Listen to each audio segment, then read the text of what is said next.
별로 티도 안 나네요. 괜찮으시죠? 강남의 한 호텔 지하 주차장. 한복 장인 김선아는 딸의 상견례를 앞두고 차 안에서 책을 읽고 있었습니다. 그때 옆에 주차한 흰색 외제차의 문이 세게 열리며 선아의 차 문짝에 선명한 흠집을 냈습니다. 쿵 하는 둔탁한 소리. 운전자는 명품 가방을 든 채 흘끗 보더니 사과 한마디 없이 아무렇지 않게 떠나갔습니다. 선아는 벗겨진 페인트를 바라보며 깊은 숨을 내쉬었어요. 하지만 이건 시작에 불과했습니다. 1시간 후 상견례 자리에서 마주한 예비 사돈. 그 여자는 바로 주차장에서 문콕하고 도망간 바로 그 사람이었습니다. 30년을 한 길만 걸어온 장인과 돈과 명품으로 사람을 판단하는 오만한 여자. 작은 문콕에서 시작된 이 대결은 어떻게 될까요? 사연 시작하기 전에 구독과 좋아요 부탁드립니다. 항상 시청해주시는 모든 분들께 감사드립니다. 서울 강남구 논현동 오후 4시 김선아는 호텔 지하 2층 주차장에 차를 세웠습니다. 상견례 시간은 5시 반이었으니 아직 1시간 반이나 남아 있었어요. 일부러 일찍 온 거였습니다. 집에서 나오기 전부터 마음이 바빴거든요. 딸의 첫 상견례라는 게 그렇게 떨릴 수가 없더라고요. 선아는 차 안에서 핸드백을 열고 작은 거울을 꺼냈습니다. 한복깃이 흐트러지지 않았는지 머리핀이 제대로 꽂혀 있는지 확인했어요. 옥색 저고리에 자주색 치마. 30년 전 선아가 처음 한복을 배우기 시작했을 때 스승님께서 지어주신 옷이었습니다. 세월의 흔적이 있었지만 손때 묻은 비단은 오히려 더 부드럽고 따뜻했어요. 선아는 거울을 내려놓고 조수석에 놓인 책을 집어들었습니다. 김유정 전집. 요즘 다시 읽고 있는 책이었어요. 몇 페이지를 넘기며 마음을 가라앉히려 했습니다. 긴장한 마음이 글자 위를 떠돌았어요. 집중이 잘 안 되더라고요. 그때였습니다. 오른쪽에서 엔진 소리가 들려왔어요. 낮고 묵직한 소리. 선아는 고개를 들었습니다. 흰색 수입차 한 대가 천천히 다가오고 있었어요. 차체가 햇빛에 반짝였습니다. 번호판 옆에 붙은 엠블럼이 눈에 들어왔어요. 외제차였습니다. 선아는 다시 책으로 시선을 내렸습니다. 주차장은 넓었고 빈자리도 많았어요. 저 차가 어디에 서든 상관없는 일이었죠. 그런데 이상했습니다. 엔진 소리가 점점 가까워지더니 바로 옆에서 멈췄어요. 선아는 무의식 중에 고개를 돌렸습니다. 흰색 차가 자신의 차 바로 옆, 그것도 아주 가까이 붙어서 주차하고 있었어요. 주차선이 그어진 칸이긴 했지만 양옆으로 빈자리가 널렸는데 굳이 이렇게 붙어야 할 이유가 없었습니다. 선아는 미간을 살짝 찌푸렸어요. 뭔가 불편한 예감이 들었습니다. 잠시 후 운전석 문이 열렸습니다. 그 순간이었어요. 쿵! 둔탁하고 날카로운 소리가 울렸습니다. 선아의 차가 미세하게 흔들렸어요. 옆차의 문이 선아의 차 문짝에 부딪힌 거였습니다. 선아는 숨을 멈췄어요. 심장이 쿵 내려앉는 느낌이었습니다. 책은 무릎 위로 미끄러져 떨어졌습니다. 선아는 창문 너머로 고개를 돌려 옆을 봤어요. 흰색 차에서 한 여자가 내리고 있었습니다. 50대 중반쯤 되어 보이는 여자였어요. 짙은 갈색 코트에 명품 로고가 선명한 가방을 들고 있었습니다. 머리는 단정하게 웨이브를 넣어 말아 올렸고 목에는 굵은 진주 목걸이가 걸려 있었어요. 여자는 차에서 내려서면서 선아의 차 문짝을 힐끗 쳐다봤습니다. 그리고는 가방끈을 어깨에 올리며 고개를 살짝 돌렸어요. 표정에는 미안함 같은 건 전혀 없었습니다. 오히려 무심하고 조금은 귀찮다는 듯한 얼굴이었어요. 선아는 차 문을 열었습니다. 문을 열면서 조심스럽게 옆을 확인했어요. 혹시 또 부딪힐까 봐요. 문이 반쯤 열렸을 때 선아는 자신의 차 문짝을 봤습니다. 선명한 흠집이 있었습니다. 페인트가 벗겨지고 은색 철판이 드러나 있었어요. 손가락 한마디 정도 길이의 자국. 주차장 형광등 불빛 아래에서 더 선명하게 보였습니다. 선아는 입술을 지그시 깨물었어요. 가슴 속에서 뭔가가 올라오는 걸 느꼈습니다. 화라기보다는 허탈함이었어요. 선아는 차에서 내렸습니다. 치마 자락을 정돈하고 천천히 옆차 여자 쪽으로 고개를 돌렸어요. 여자는 이미 차 문을 닫고 핸드백을 정리하고 있었습니다. 선아와 눈이 마주쳤어요. 선아는 조용히 입을 열었습니다. 저기요. 목소리는 떨리지 않았습니다. 침착했어요. 선아는 평생 이런 식으로 말해왔습니다. 급하지 않게, 높이지 않게, 또박또박. 여자는 고개를 돌려 선아를 봤습니다. 눈썹을 살짝 치켜 올렸어요. 뭔가요? 라는 표정이었습니다. 선아는 자신의 차 문짝을 가리키며 말했습니다. 문이 부딪혔는데요. 보이시죠? 여자는 선아의 차 쪽으로 시선을 돌렸습니다. 1~2초 정도 봤어요. 그리고는 다시 선아를 봤습니다. 입꼬리가 미세하게 올라갔어요. 웃는 건지 비웃는 건지 애매한 표정이었습니다. 아, 그거요? 여자의 목소리는 가볍고 건조했습니다. 마치 별일 아니라는 듯한 어조였어요. 별로 티도 안 나는데요. 차가 워낙 오래된 거 아니에요? 선아는 눈을 깜빡였습니다. 귀를 의심했어요.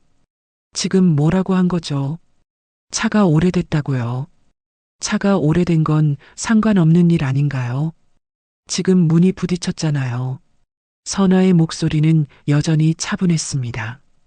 하지만 손끝이 미세하게 떨렸어요. 핸드백 손잡이를 꽉 쥐었습니다. 여자는 한숨을 살짝 내쉬었습니다. 그리고는 가방을 다시 어깨에 올리며 말했어요. 에이, 이 정도야 뭐. 요즘 차들은 다 이런 거 있어요. 괜찮으시죠? 그 말을 끝으로 여자는 돌아섰습니다. 구두굽 소리가 또각또각 울렸어요. 주차장 출구 쪽으로 걸어가고 있었습니다. 뒤도 안 돌아봤어요. 선아는 그 자리에 서 있었습니다. 입이 떨어지지 않았어요. 뭐라 말해야 할지 몰랐습니다. 소리쳐서 붙잡을까요? 아니면 따라가서 다시 말해볼까요? 하지만 몸이 움직이지 않았어요. 여자의 뒷모습이 점점 작아졌습니다. 엘리베이터 앞에서 멈춰 섰어요. 버튼을 눌렀습니다. 잠시 후 문이 열렸고 여자는 안으로 들어갔어요. 문이 닫히는 순간까지 여자는 한 번도 뒤를 돌아보지 않았습니다. 선아는 깊게 숨을 들이쉬었습니다. 가슴이 답답했어요. 화가 나는 건지 억울한 건지 아니면 그냥 기가 막히는 건지 알 수 없었습니다. 그저 무언가가 목 언저리에서 맴도는 느낌이었어요. 선아는 다시 차 문짝을 봤습니다. 햇빛 아래에서 긁힌 자국이 더 선명하게 보였어요. 손으로 만져봤습니다. 페인트가 벗겨진 부분이 거칠게 느껴졌어요. 손끝에 닿는 감촉이 이상하게 서글펐습니다. 선아는 핸드백에서 손수건을 꺼냈습니다. 흰색 무명 손수건. 집에서 직접 만든 거였어요. 손수건을 접어서 긁힌 부분을 조심스럽게 닦았습니다. 먼지라도 닦아내면 나아질까 싶었어요. 하지만 소용없었습니다. 흠집은 그대로였어요. 선아는 손수건을 천천히 접어 다시 가방에 넣었습니다. 그리고는 차 문을 닫고 핸드백을 어깨에 메고 주차장을 천천히 걸었어요. 엘리베이터를 기다리며 선아는 창밖을 봤습니다. 지하 주차장 창문 너머로 희미하게 하늘이 보였어요. 구름 한 점 없이 맑았습니다. 오늘 같은 날 상견례를 하는 날에 이런 일이 생길 줄은 몰랐어요. 선아는 혼잣말처럼 중얼거렸습니다. 흠집은 닦으면 되지만 사람의 말은 남지요. 목소리는 작았지만 또렷했습니다. 엘리베이터가 도착했어요. 문이 열렸습니다. 선아는 안으로 들어갔습니다. 거울에 비친 자신의 얼굴을 봤어요. 표정은 평온했습니다. 하지만 눈빛 속에는 뭔가 단단한 게 자리 잡고 있었어요. 버튼을 눌렀습니다. 2층, 레스토랑이 있는 층이었어요. 엘리베이터가 천천히 올라갔습니다. 선아는 가만히 서서 숨을 고르고 있었어요. 마음을 가다듬어야 했습니다. 지금부터는 딸의 상견례니까요. 어머니로서 흐트러지면 안 됐어요. 하지만 마음 한구석에서는 계속 무언가가 울렸습니다. 그 여자의 목소리가 귓가에 맴돌았어요. 별로 티도 안 나는데요. 괜찮으시죠? 그 말들이 긁힌 자국처럼 선아의 마음 어딘가에 남아 있었습니다. 엘리베이터 문이 열렸습니다.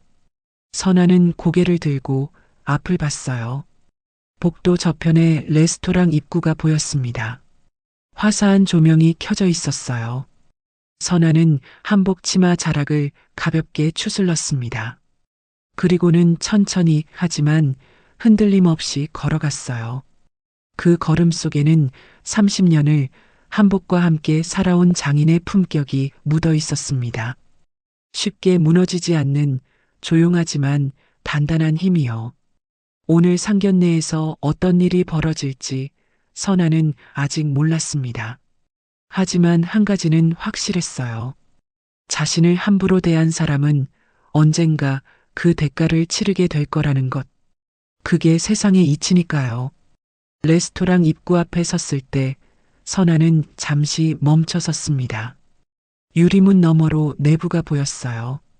은은한 조명 아래 하얀 테이블보가 깔린 테이블들이 정갈하게 놓여 있었습니다. 창가 쪽에는 커다란 꽃병에 백합이 꽂혀 있었어요. 클래식 음악이 희미하게 흘러나왔습니다. 고급스러운 분위기였어요. 선아는 깊게 숨을 들이쉬었습니다. 가슴속 불편함을 가라앉혀야 했어요. 아까 주차장에서의 일은 잊어야 했습니다. 지금은 딸의 상견례니까요. 어머니로서 흔들려서는 안 됐어요. 선아는 문을 밀고 안으로 들어갔습니다. 입구에 서 있던 직원이 공손히 고개를 숙였어요. 예약하셨나요? 네, 5시 반에 김다연 이름으로 예약했어요. 직원은 태블릿을 확인하고는 미소 지으며 말했습니다. 안쪽 창가 자리입니다. 안내해 드릴게요. 선아는 직원을 따라 걸었습니다. 복도를 지나 레스토랑 안쪽으로 들어갔어요. 테이블 사이를 지나며 선아는 주변을 둘러봤습니다. 손님이 많지는 않았어요. 조용하고 차분한 분위기였습니다. 창가 쪽 테이블이 보였습니다.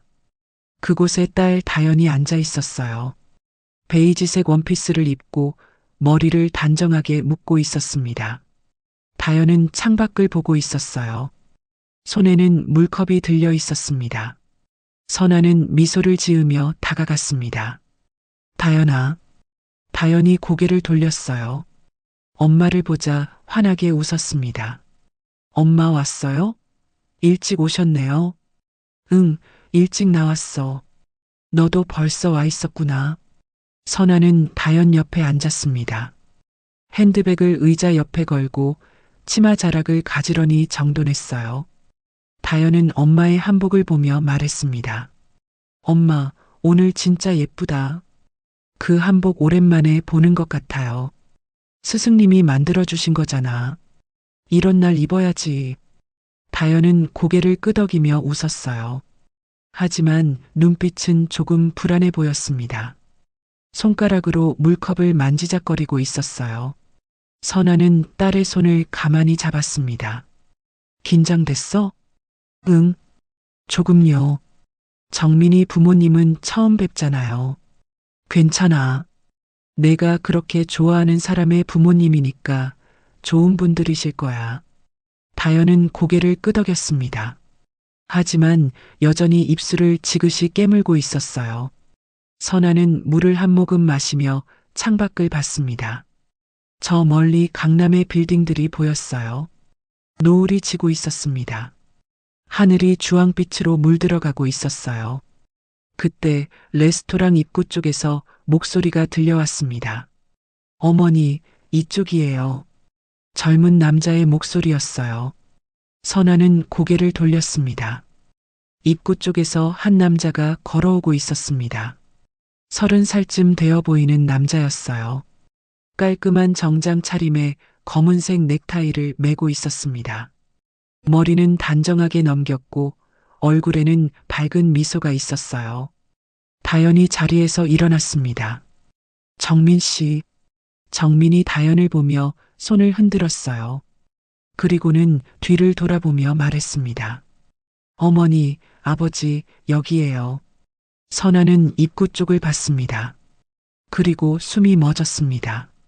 정민의 뒤에서 두 사람이 걸어오고 있었어요. 한 남자와 한 여자. 남자는 50대 후반쯤 되어 보였습니다. 회색 양복을 입고 은퇴 안경을 쓰고 있었어요. 표정은 차분했습니다. 그리고 그 옆에 있는 여자. 선아의 시선이 그 여자에게 고정됐습니다. 짙은 갈색 코트, 명품 로고가 새겨진 가방, 굵은 진주 목걸이, 웨이브가 진 머리. 선아는 심장이 쿵 내려앉는 걸 느꼈습니다. 아까 그 여자였습니다. 주차장에서 문을 3개 열어 선아의 차에 흠집을 내고 아무렇지 않게 떠난 그 여자. 별로 티도 안 난다며 괜찮으시죠? 라고 말하고 돌아선 그 여자였어요. 선아는 자리에서 일어날 수가 없었습니다. 다리에 힘이 풀렸어요. 입술이 바짝 말랐습니다.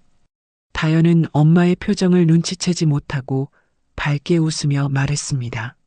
엄마, 일어나세요. 인사드려야죠. 선아는 정신을 가다듬었습니다. 천천히 자리에서 일어섰어요. 무릎이 미세하게 떨렸습니다. 하지만 표정만큼은 평온하게 유지하려 애썼어요. 정민이 일행과 함께 테이블 앞에 섰습니다. 다현아, 소개할게. 우리 부모님이셔. 정민은 먼저 아버지를 가리키며 말했습니다. 아버지예요. 정광수. 남자는 공손히 고개를 숙였습니다. 처음 뵙겠습니다. 정민이 아버지입니다.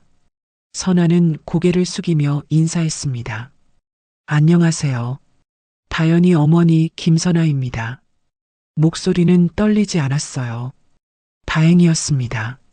그리고 정민이 어머니를 가리켰습니다. 어머니예요. 여자가 한 걸음 앞으로 나왔습니다.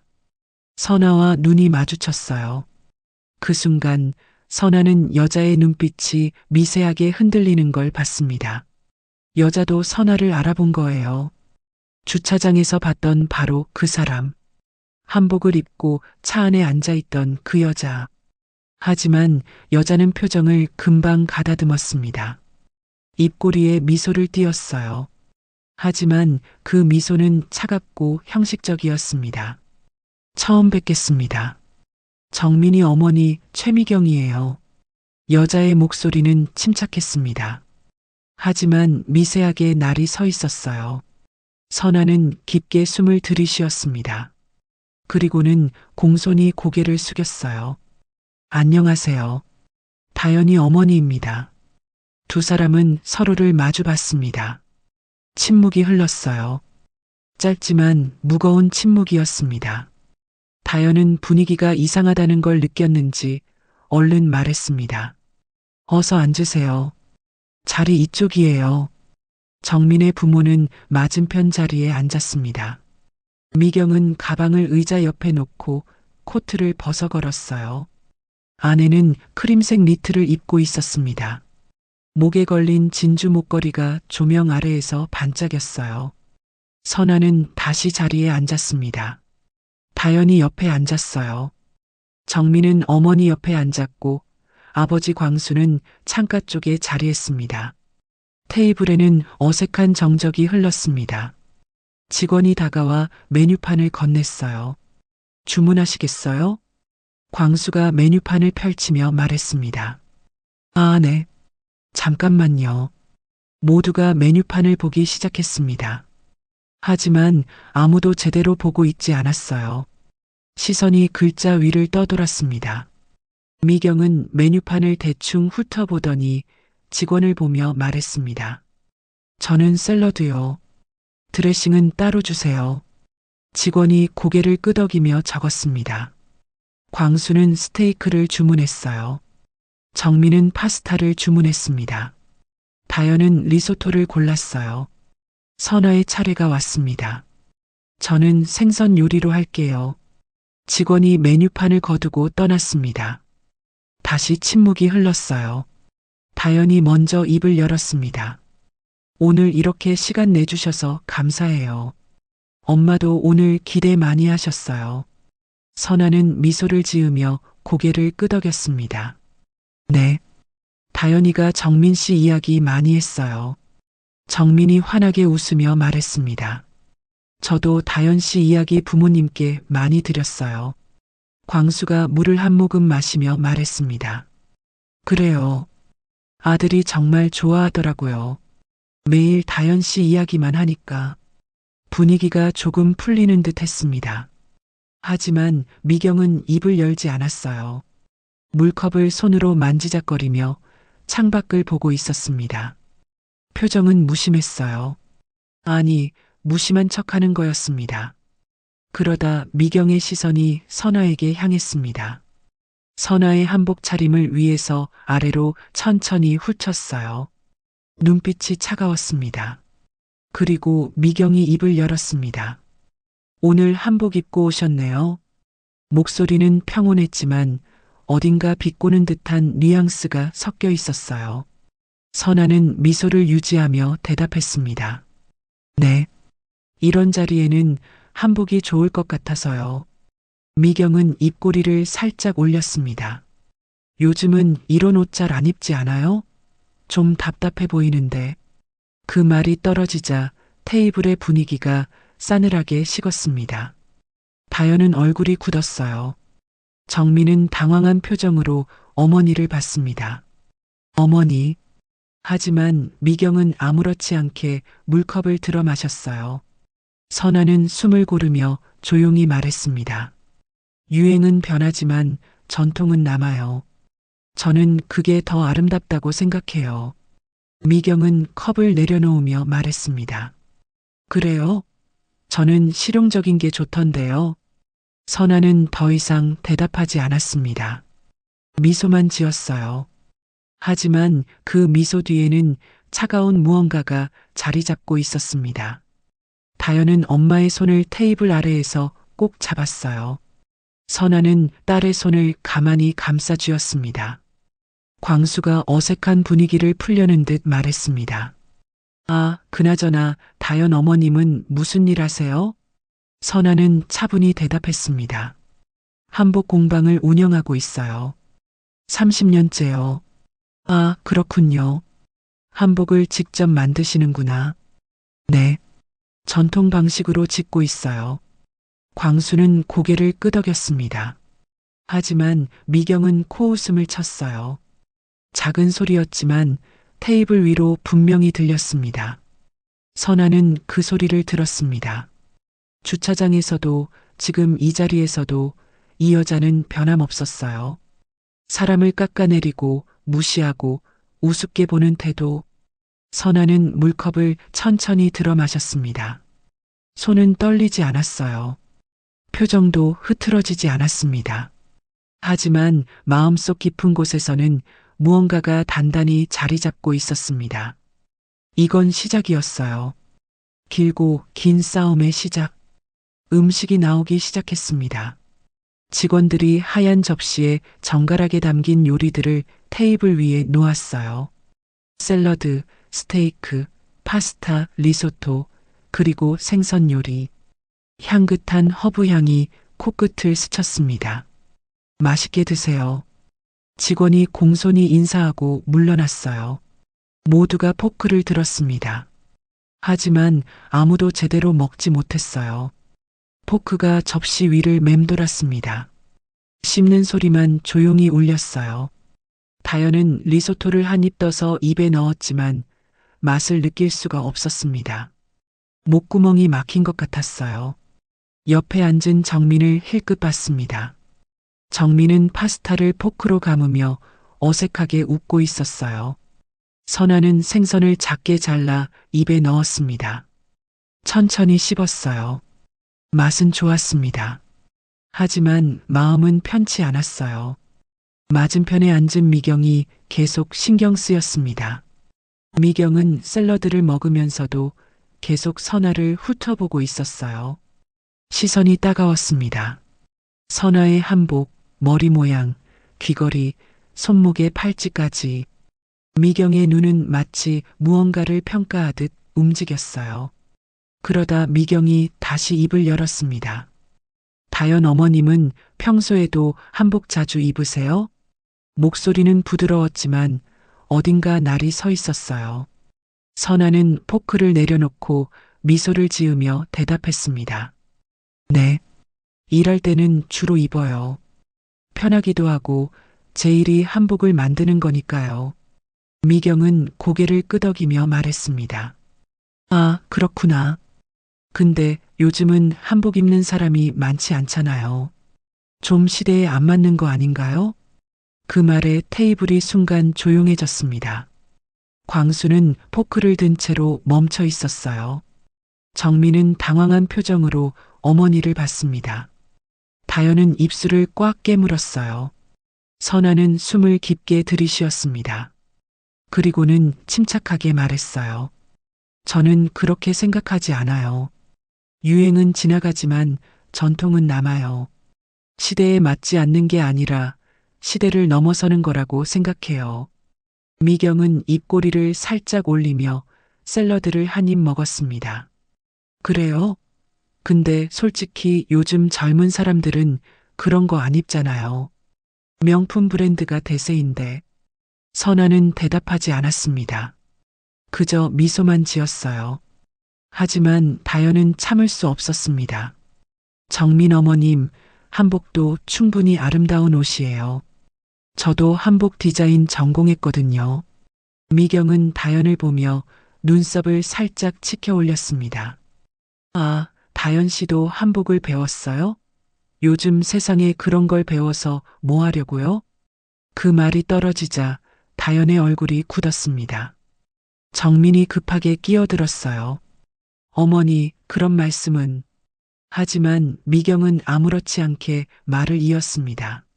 아니, 나쁜 뜻으로 하는 말이 아니야. 그냥 요즘은 다들 실용적인 걸 배우잖아. 한복은 좀 옛날 거 아니야? 선아는 포크를 천천히 내려놓았습니다. 손이 미세하게 떨렸어요. 하지만 목소리는 흔들리지 않았습니다. 정민 어머님, 전통은 옛것이 아니에요. 뿌리예요. 우리가 누구인지 기억하게 해주는 거죠. 그걸 지키는 게 제 일이고 딸이 배운 것도 그거예요. 미경은 물을 한 모금 마시며 말했습니다. 뭐, 그럴 수도 있겠네요. 근데 솔직히 말하면 그런 걸로 돈은 벌 수 있어요? 요즘은 다 외국 브랜드 입잖아요. 선아는 입술을 지그시 깨물었습니다. 가슴속에서 무언가가 끓어오르는 걸 느꼈어요. 하지만 참았습니다. 목소리는 여전히 차분했어요. 돈이다는 아니죠. 품격이 더 중요해요. 미경은 코웃음을 쳤습니다. 품격이요? 품격으로 밥 먹고 살 수 있나요?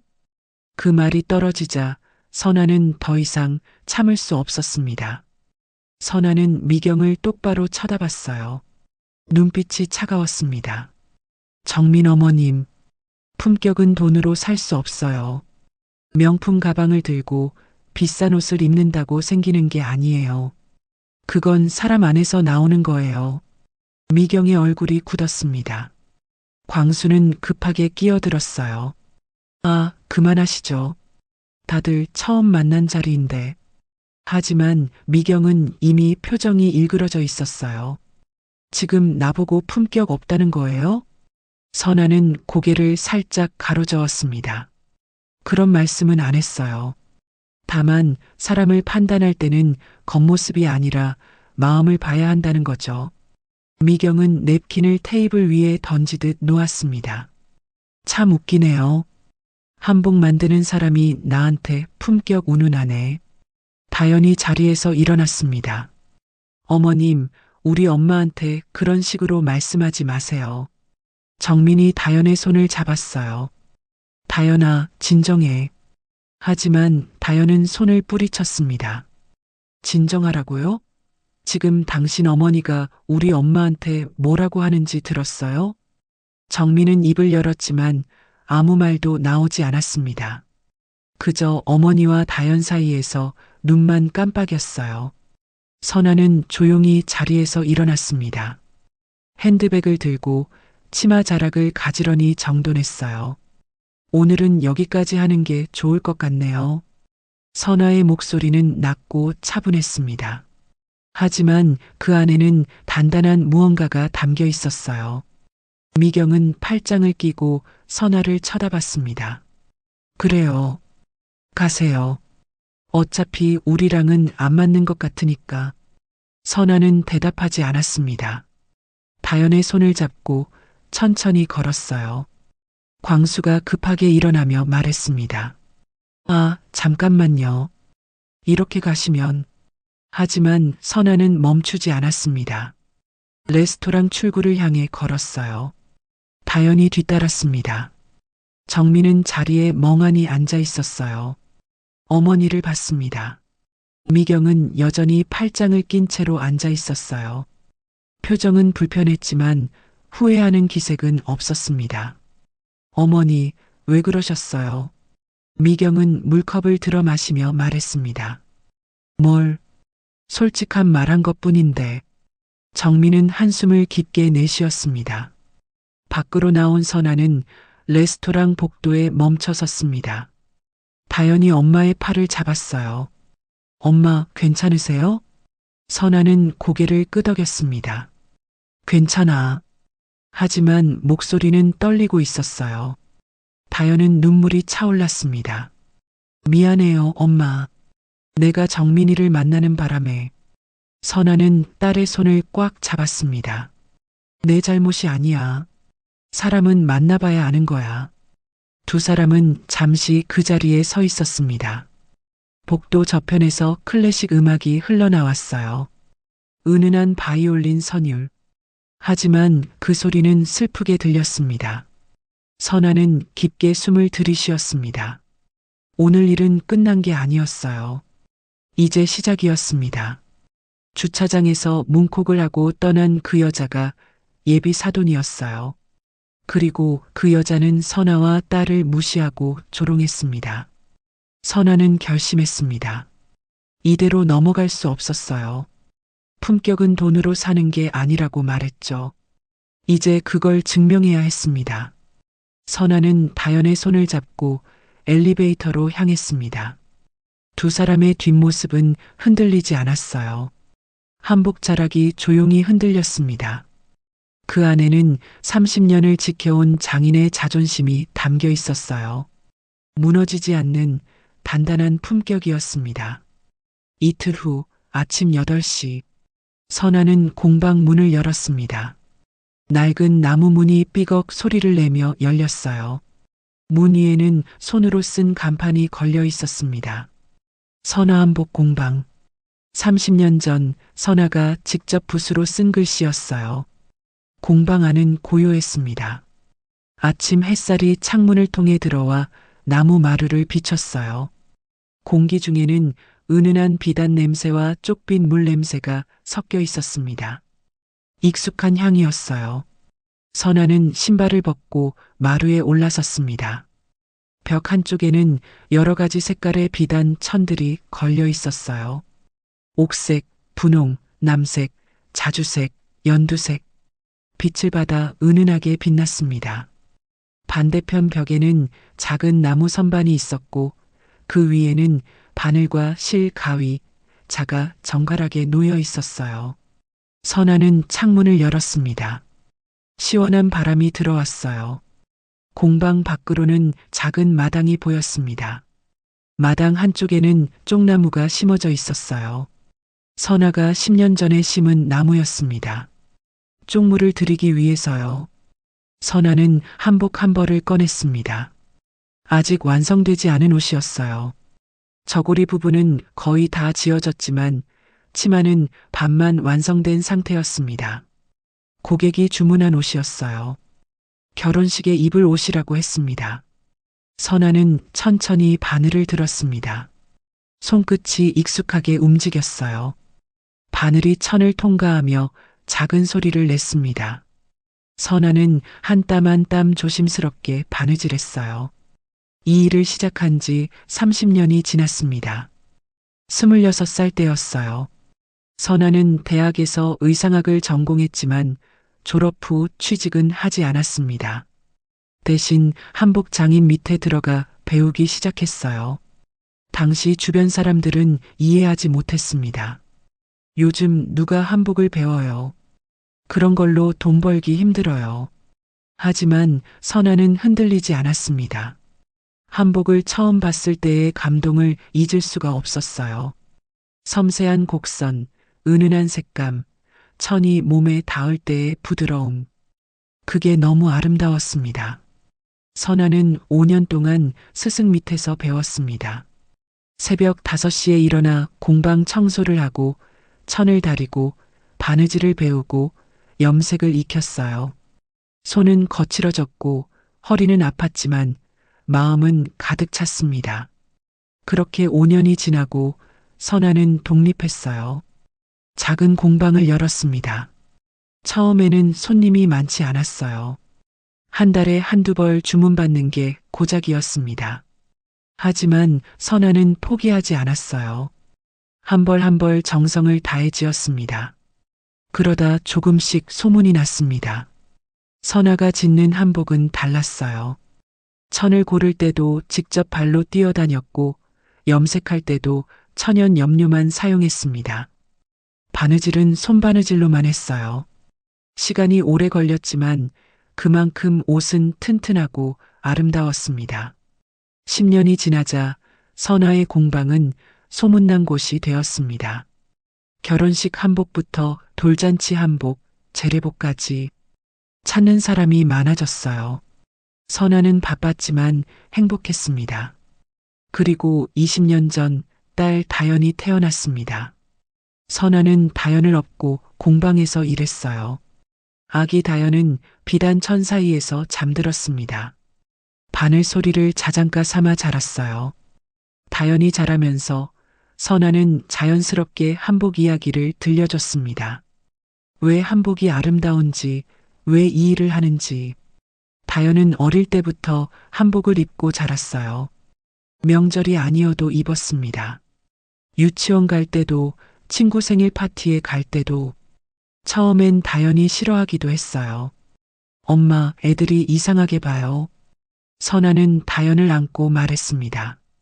다연아, 다른 사람과 다르다는 건 이상한 게 아니야. 특별한 거야. 그 말이 다연에게 남았습니다. 중학교에 들어가면서 다연은 한복에 관심을 갖기 시작했어요. 엄마가 바느질하는 걸 옆에서 지켜봤습니다. 어깨 너머로 배웠어요. 고등학교 때는 직접 치마를 만들기도 했습니다. 그리고 대학에 진학할 때 다연은 말했습니다. 엄마, 나도 한복 디자인 전공할래요. 선아는 울컥했습니다. 기쁘면서도 걱정이 됐어요. 다연아, 이 길이 쉽지 않아. 돈도 많이 못 벌고 사람들이 무시하기도 해. 다연은 고개를 저었습니다. 괜찮아요. 엄마가 지켜온 거잖아요. 나도 지킬 거예요. 그 말에 선아는 더 이상 말리지 않았습니다. 다연은 대학에서 한복 디자인을 전공했어요. 전통 방식도 배우고 현대적인 디자인도 공부했습니다. 방학 때는 공방에 와서 엄마를 도왔어요. 함께 바느질하고 염색하고 고객을 맞이했습니다. 선아는 행복했습니다. 딸이 이 길을 함께 걷는다는 게 자랑스러웠어요. 하지만 세상은 여전히 냉정했습니다. 사람들은 여전히 한복을 명절에만 입는 옷이라고 생각했어요. 젊은 사람들은 명품 브랜드에 관심이 많았습니다. 한복은 구식이라고 생각했어요. 그래도 선아는 흔들리지 않았습니다. 유행은 지나가지만 전통은 남으니까요. 선아는 바느질을 멈추고 창밖을 봤습니다. 쪽나무가 바람에 흔들리고 있었어요. 잎사귀들이 햇빛을 받아 푸르게 빛났습니다. 그때 공방 문이 열렸습니다. 다연이 들어왔어요. 얼굴이 어두웠습니다. 눈이 조금 부어 있었어요. 선아는 바늘을 내려놓고 물었습니다. 다연아, 무슨 일 있어? 다연은 신발을 벗고 마루에 올라와 엄마 옆에 앉았습니다. 한참 동안 말이 없었어요. 선아는 기다렸습니다. 재촉하지 않았어요. 한참 후 다연이 입을 열었습니다. 엄마, 정민이한테 연락 왔어요. 뭐래? 어머니가 사과하라고 하셨대요. 상견례 때 무례하게 굴었다고. 선아는 눈썹을 살짝 올렸습니다. 그래서 다연은 고개를 저었습니다. 근데 정민이는 그냥 넘어가자고 했어요. 어머니가 원래 그런 분이시니까 이해해달라고. 선아는 아무 말도 하지 않았습니다. 다연이 계속 말했어요. 나 실망했어요. 정민이가 우리 편이 아니라는 걸 알았어요. 선아는 딸의 손을 잡았습니다. 다연아, 사람은 어려울 때 진짜 모습이 나와. 지금 알게 된 게 다행이야. 다연은 고개를 끄덕이며 눈물을 닦았습니다. 엄마, 미안해요. 내가 잘못 봤어요. 선아는 딸을 안아줬어요. 내 잘못이 아니야. 사람을 믿었던 것뿐이야. 두 사람은 한참 동안 그렇게 앉아 있었습니다. 창밖으로 햇살이 들어왔어요. 공방 안은 따뜻했습니다. 선아는 다시 바늘을 들었습니다. 다연아, 우리 일이나 하자. 일하면 마음이 편해져. 다연은 고개를 끄덕이고 옆에 놓인 치마를 집어들었습니다. 두 사람은 나란히 앉아 바느질을 시작했어요. 바늘이 천을 통과하는 소리만 조용히 울렸습니다. 이 소리가 선아에게는 가장 편안한 소리였어요. 30년 동안 들어온 소리, 앞으로도 계속 들을 소리. 선아는 마음속으로 다짐했습니다. 이 일을 멈추지 않겠다고, 딸과 함께 이 길을 걷겠다고, 그리고 자신들을 무시한 사람들에게 진짜 품격이 무엇인지 보여주겠다고. 바늘은 계속 움직였습니다. 한 땀 한 땀 단단하게. 그 안에는 흔들리지 않는 신념이 담겨 있었습니다. 사흘 후 오전 10시, 선아는 법률사무소 앞에 서 있었습니다. 회색 건물 2층에 있는 작은 사무소였어요. 유리문에는 법률사무소 정이라는 간판이 붙어 있었습니다. 선아는 잠시 망설였습니다. 손에는 서류 봉투가 들려 있었어요. 주차장 CCTV 영상, 캡처 사진과 차량 수리 견적서가 들어 있었습니다. 그리고 상견례 날의 기억들. 선아는 깊게 숨을 들이쉬고 문을 열었습니다. 사무실 안은 조용했어요. 책장에는 빼곡하게 법률 서적이 꽂혀 있었고 책상 위에는 컴퓨터와 서류들이 정돈되어 있었습니다. 창가에는 작은 화분이 놓여 있었어요. 책상 뒤에 앉아있던 변호사가 고개를 들었습니다. 40대 중반쯤 되어 보이는 여성이었어요. 짧은 머리에 검은 뿔테 안경을 쓰고 있었습니다. 어서 오세요. 예약하신 김선아님 맞으시죠? 네, 맞습니다. 선아는 의자에 앉았습니다. 핸드백을 무릎 위에 올려놓고 서류 봉투를 꺼냈어요. 변호사는 미소를 지으며 말했습니다. 무슨 일로 오셨는지 편하게 말씀해 주세요. 선아는 천천히 이야기를 시작했습니다. 호텔 주차장에서의 문콕, 차 문에 생긴 흠집, 아무렇지 않게 떠난 여자, 그리고 상견례 자리에서의 재회, 무례한 말들, 자신과 딸을 무시한 태도, 변호사는 고개를 끄덕이며 메모를 했습니다. 선아의 말이 끝나자 변호사는 안경을 고쳤으며 물었습니다. CCTV 영상은 확보하셨나요? 네, 여기 있습니다. 선아는 봉투에서 사진들을 꺼내 책상 위에 놓았어요. 미경의 차가 선아의 차 옆에 주차하는 장면, 문이 열리며 부딪히는 순간, 미경이 내려서 확인하는 모습, 모두 선명하게 찍혀 있었습니다. 변호사는 사진들을 하나씩 살펴봤어요. 자료가 확실하네요. 이 정도면 물리적 피해에 대한 손해배상 청구는 충분히 가능합니다. 선아는 고개를 끄덕였습니다. 변호사가 다시 물었습니다. 그런데 상견례 자리에서의 일은 좀 다른 문제예요. 무례한 말과 태도는 법적으로 입증하기 어렵거든요. 선아는 알고 있었습니다. 네. 그래서 소송을 하려는 건 아니에요. 다만, 선아는 잠시 말을 멈췄습니다. 손을 꼭 쥐었어요. 정중하게 경고를 하고 싶어요. 사람을 함부로 대하면 안 된다는 걸 알려주고 싶습니다. 변호사는 선아를 가만히 바라봤습니다. 그리고는 미소를 지으며 말했어요. 내용 증명을 보내시려는 거군요. 네. 가능할까요? 물론이죠. 문콕 피해에 대한 손해배상 청구와 함께 인격적 모욕에 대한 경고를 담아서 보낼 수 있어요. 변호사는 키보드를 두드리기 시작했습니다. 먼저 차량 피해 부분을 명확히 하겠습니다. 수리 견적서가 있으시죠? 네, 여기요. 선아는 견적서를 건넸습니다. 50만 원. 페인트 제도색 비용이었어요. 변호사는 견적서를 확인하고 입력했습니다.